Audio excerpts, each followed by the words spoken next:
Hi, it's Arison from R&W Marrickville, and welcome to this week's update. We gave you the monthly figures for auction clearance rates in June last week, and now what we've done is we've put the quarter together, which is an interesting little period because it has been the first 3-month period where all of the quarterly figures or the auction figures were during the virus period. So virus obviously hit Sydney and Australia around that kind of early to mid-March period, and so April, May and June were pretty much exclusively under the virus sort of affectation that we've done auctions, and in many cases April itself we weren't actually physically able to do face-to-face auctions at all. So it's an interesting period to measure. So we've got the data back, and what we found is quite interesting. So Marrickville, let's start there. We had 59 auctions, a clearance rate of 60, or just over 64%. And what was very interesting there was 26 of the 38 properties that sold were done so prior to the scheduled auction.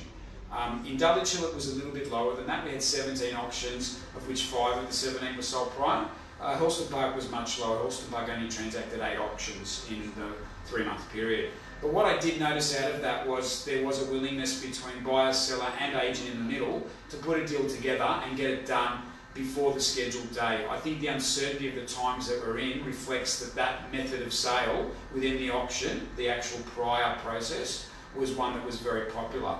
I see that changing slightly now that we're in a period where obviously the restrictions are less. Having said that, we keep a very, very close eye on Victoria and what's happening over the border in these very cold winter months to make sure that we obviously are able to still transact the way we have been. But moving forward, it's a stock-related issue. Stock is going to be our major challenge. The numbers I've seen come through in the last month, moving into this period of July and August, is fairly low. So I'm hoping that that will lift up as we get into the warmer months. It does happen normally in winter, but nothing's kind of really seasonal now. The COVID kind of period that we're in is definitely having an impact on all of the normal trends that we see. So everything will have to be watched very closely, quite regularly, for us to see what is happening week in, week in our market. But once again, whenever you need any help with anything at all, if you want to discuss that data, have a look at our graphs that we'll put up for you today.